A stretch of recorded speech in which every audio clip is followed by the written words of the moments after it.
జై కేసీఆర్, జై కేటీఆర్. అన్న కేసీఆర్ సార్ ఆశీర్వదించి టికెట్ ఇచ్చి పంపించిన సందర్భంగా మల్కాజ్గిరి ప్రజలు దగ్గర తీసుకొని ఒక 50,000 మెజారిటీ ఇచ్చి నన్ను గెలిపించి వాళ్ళ రుణం నేను ఏ విధంగా తీర్చుకోవాలో నాకే తెలియదన్నా. నిజంగా వీళ్ళందరి వల్ల నాకు మీ పక్కన ఒక ఎమ్మెల్యేగా అసెంబ్లీలో అడుగుపెట్టే అవకాశం దొరికిందన్న. అదేవిధంగా నిరంతరం వాళ్ళ కోసం కృషి చేస్తూ మల్కాజ్గిరి అభివృద్ధి చెందే దిశగా అడుగులేస్తూ ఎప్పటికప్పుడు ఏ అవసరం ఉన్నా ముందుండి పోరాడుతూ ముందుకు సాగుతున్నామన్నా. ఉదాహరణకు డెవలప్మెంట్ యాక్టివిటీస్కి సంబంధించి వస్తే మనం రైల్వేస్ నుంచి ఒక 11 RUBలని తీసుకొని ముందుకు పోతున్నామన్నా. దాంట్లో 4టికి భూమి పూజ చేసుకోవడం జరిగింది. ఇంకా మిగతావి కూడా భూమి పూజ చేసుకోవాల్సిన అవసరం ఉంది. అదే కాకుండా రాష్ట్ర ప్రభుత్వంతో కూడా మనం AOCకి ఒక 900 కోట్లతోటి అడిషనల్ రోడ్ని నిర్మించుకుంటున్నామన్నా. దాంట్లో మోస్ట్ హోంవర్క్ చేసి మీరు అంతా రెడీ పెట్టినాక ఈ గవర్నమెంట్లో ల్యాండ్ ట్రాన్స్ఫర్ కూడా అయిందని చెప్పుకుంటున్నాను. అది కాకుండా రామకృష్ణాపురం బ్రిడ్జ్లో కూడా ఒక 210 కోట్లతోటి ఆ బ్రిడ్జ్ నిర్మాణానికి కూడా శంకుస్థాపన చేసుకున్నాం. ఇదే కాకుండా ఒక 15 కోట్లతోటి వాటర్ రిజర్వాయర్ని కూడా ప్రారంభించుకున్నామన్నా. ఒక కోర్టు బిల్డింగ్ని 46 కోట్ల రూపాయలతోటి ఒక కోర్టు బిల్డింగ్ని కూడా మనం ఇప్పుడు ప్రోగ్రెషన్లో ఉంది. ఇది కాకుండా మన ఎలక్ట్రిసిటీ డిపార్ట్మెంట్ నుంచి సుమారు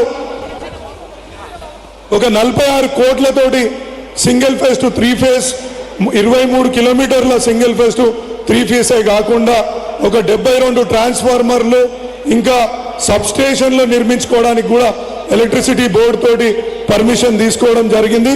వాళ్ళ ఫండ్ శాంక్షన్ తీసుకొని ప్రతి ఒక్క కార్యక్రమం ముందుకు తీసుకుపోతున్నాం.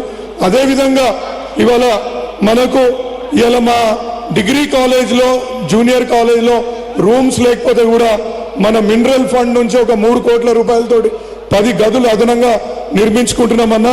అదే కాకుండా మన ఒక మెడికల్ హాస్పిటల్లో కూడా 3 కోట్లతోటి ఒక CT స్కాన్ మిషను, బ్లడ్ బ్యాంక్ని, ల్యాబొరేటరీని కూడా కొత్తగా నిర్మించుకుంటున్నాం. ఇవి మా దగ్గర ఇంకా ఏ రకంగా కూడా గతంలో స్పోర్ట్స్ కాంప్లెక్స్లు నిర్మించుకోలేదు. ఇప్పుడు సుమారు ఒక 20 కోట్ల రూపాయలతోటి అల్వాల్ ప్రాంతంలో మళ్ళీ అదేవిధంగా మల్కాజ్గిరి ప్రాంతంలో కూడా స్పోర్ట్స్ కాంప్లెక్స్లని, షటిల్ కోర్ట్లని, పికిల్ బాల్ కోర్ట్లని, వాలీబాల్ కోర్ట్లని, ఇండోర్ షటిల్ కోర్ట్లను కూడా నిర్మించుకుంటున్నాం. బాక్స్ క్రికెట్ని కూడా అట్లనే మౌలాలీలో ఒక స్విమ్మింగ్ పూల్కి కూడా మనం నిర్మించుకుంటున్నామన్నా. ఇది కాకుండా బండ చెరువు ఒక 20 కోట్లతోటి అభివృద్ధి చేసుకునే దిశగా అడుగులేస్తున్నాం. ప్రతి సందర్భంలో కూడా చుట్టుముట్టు ఎవరివైతే ల్యాండ్లు ఉన్నాయో వాళ్ళు కేసు వేసిన వాళ్ళని కూడా రిక్వెస్ట్ చేసుకొని వాళ్ళు కేసు విత్డ్రా చేసుకునే విధంగా ప్రోత్సహించి ఇవాళ చిన్నరాయన్ చెరువు కానీ, కొత్త చెరువు కానీ, మోతులకుంట చెరువు కానీ ఇవాళ సివరేజ్ డైవర్షన్స్ అన్నీ కూడా అయిపోయినాయి. అదేవిధంగా మనకు 15th ఫైనాన్స్ కమిషన్ కింద UPSCలు ఏవైతే ఇచ్చిందో ఇక్కడ భూములు చాలా కబ్జాకు గురైనాయి అన్న. ఆ కబ్జాను కూడా విడిపించి వాటినన్నింటినీ కూడా ముందుకు తీసుకుపోతున్నాం. ఇది కాకుండా ఒక ఫైర్ స్టేషన్ని కూడా శాంక్షన్ చేయించుకుంటే ఇప్పుడు కోర్టులో వేసి ఆపిన సందర్భం కూడా మనకున్నది. ఇంకా బ్రాహ్మణ కమ్యూనిటీ మా దగ్గర అత్యధికంగా బ్రాహ్మణులు ఉంటారన్న. వాళ్ళకు ఒక ఎకరా కూడా స్టేట్ గవర్నమెంట్ ఒప్పించి వాళ్ళ అపర కర్మల కోసం అది కూడా ఒక ల్యాండ్ ఇప్పించడం జరిగింది. రెగ్యులర్గా మా నియోజకవర్గం నుంచి మా లీడర్లు కానీ, రెసిడెంట్ వెల్ఫేర్ అసోసియేషన్ కానీ, బస్తీ వాసులు కానీ ప్రతి ఎవరు వచ్చినా కానీ వాళ్ళ గురించి కలెక్టర్ దగ్గరికి, కమిషనర్ దగ్గరికి, GHMC కమిషనర్ల దగ్గరికి, ప్రతి ఒక్కరి దగ్గరికి, మంత్రుల దగ్గరికి, ఈవెన్ ముఖ్యమంత్రి దగ్గర పోయి కూడా వాళ్ళ రిప్రజెంటేషన్లు ఇచ్చి ముందు అడుగులు వేస్తున్నాం. ఇదే కాకుండా ప్రతి సందర్భంలో దిశ మీటింగ్లో మన యొక్క మల్కాజ్గిరి నియోజకవర్గ ప్రాబ్లమ్స్ని వెలుగెత్తి అందరు అధికారులు వినేటట్టు చేస్తున్నామన్నా. ఇదే కాకుండా మా దగ్గర DVMC అంటే డిస్ట్రిక్ట్ మానిటరింగ్ అండ్ విజిలెన్స్ కమిటీలో మాకు మల్కాజ్గిరి అంటేనే కేసులు, అంటే ప్రతి నెలకు ఒక 10 కేసులు పెట్టి రాత్రే వాళ్ళని లిఫ్ట్ చేసే పరిస్థితి ఉంది. ఇవాళ ఎన్ని తక్కువైనాయి అంటే అప్పుడు 100% ఉంటే ఇప్పుడు లెస్ దెన్ 10% తీసుకొచ్చినామన్నా. అదే కాకుండా మొట్టమొదటిసారిగా మన దగ్గర అఫీషియల్గా అంబేద్కర్ జయంతిని, అదేవిధంగా జగ్జీవన్ రామ్ గారి జయంతిని కూడా ఇక్కడ చేసుకున్నాం.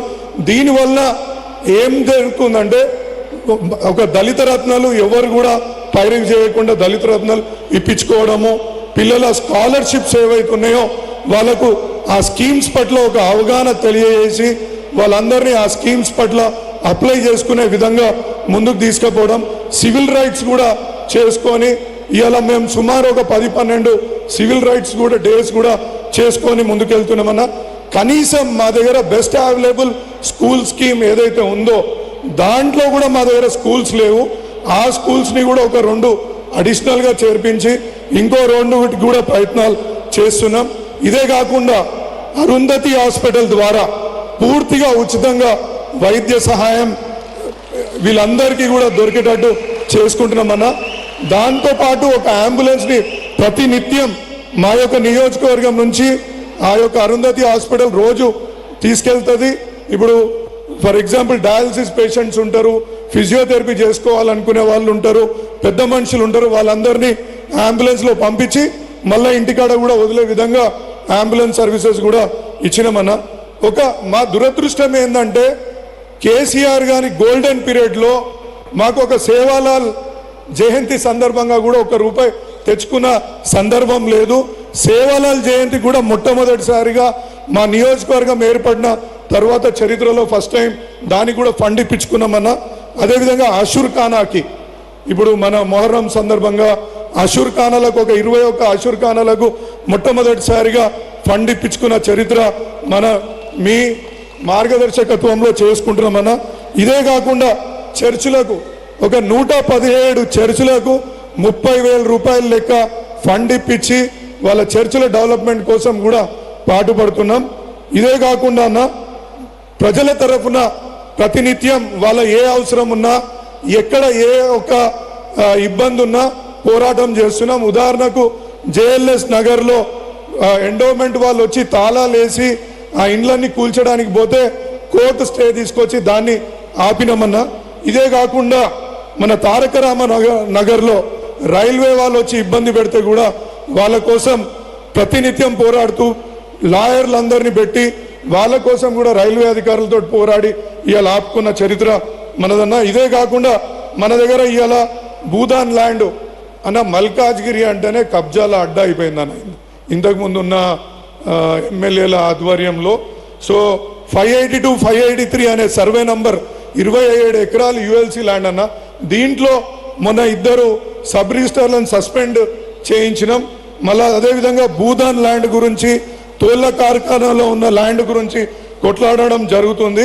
ఇంకోటి ఆర్కేపురం బ్రిడ్జ్ కింద డిఫెన్స్ ల్యాండ్లో ఎటువంటి నోటీస్ లేకుండా ఇండ్లు కూల్చేయాలన్న సందర్భంలో వాళ్ళందరినీ కూడా తీసుకెళ్లి కలెక్టర్ దగ్గరికి, కావాల్సిన మంత్రుల దగ్గరికి తీసుకెళ్లి వాళ్ళకు డబుల్ బెడ్రూమ్లు వచ్చే విధంగా, ఎందుకంటే వాళ్ళు డిఫెన్స్ ల్యాండ్లో ఉంటున్నారు కాబట్టి వాళ్ళకి కనీసం నోటీస్ కూడా ఇవ్వకుండా అధికారులు చర్యలు చేపట్టిన సందర్భంగా అది కూడా చేసుకుంటున్నామన్న.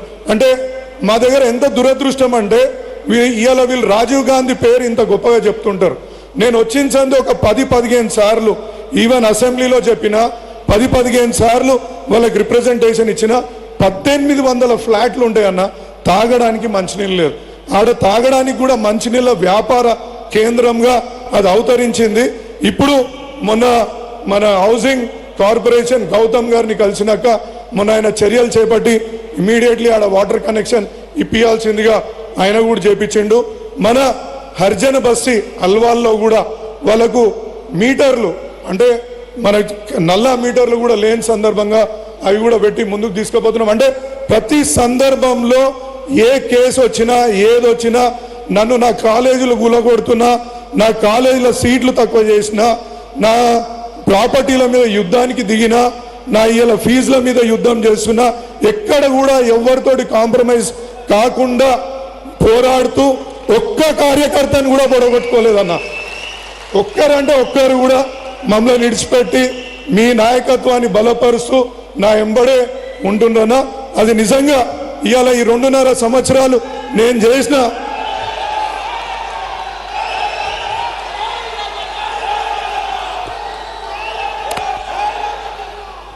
చేసిన కష్టానికి ప్రతిఫలం అని నేను అనుకుంటున్నాను. మీరు మీ ముంగడ మాట్లాడాలంటేనే మాకు గొంతు సరిగా రాదన్న.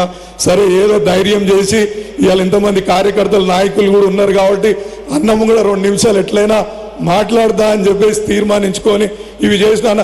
ఏ కష్టం వచ్చినా ఏదొచ్చినా ఏ కేసు ఉన్నా వాళ్ళతో నిలబడి పోరాడతాం చేస్తున్నామన్న. ఎక్కడ కూడా ఒక్క అడుగు ఏడ కాంప్రమైజ్ చేస్తలేం అన్న. మాకు ఈడ కేసులకు ఈడ కొట్లాటలకు కొట్టేదానికి దేనికైనా కొట్టండిరా బాయ్, మేం మాత్రం ఇంకా తగ్గేది లేదు అనేటట్టే ఈడ నిలబడి పోరాటం చేస్తున్నా.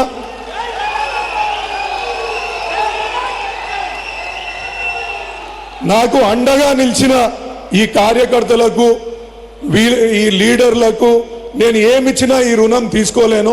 కాబట్టి నేను తప్పకుండా వచ్చే 2.5 సంవత్సరాలలో కూడా అభివృద్ధి కానీ సంక్షేమ ప్రభుత్వాలు ప్రవేశపెట్టే సంక్షేమ కార్యక్రమాలలో కూడా ముందుండి నడిపించి ప్రతి ఒక్క ఏది మిస్ కాకుండా చూసుకుంటానని తెలియజేసుకుంటూ అన్న ముందు మాట్లాడే అవకాశం కల్పించిన ప్రతి ఒక్కరికి నా యొక్క ధన్యవాదాలు తెలియజేసుకుంటాను. Thank you. జై తెలంగాణ, జై కేసీఆర్, జై కేటీఆర్. అన్నకి వినిపిస్తలేదంట, గట్టిగా చెప్పాలి. జై కేటీఆర్,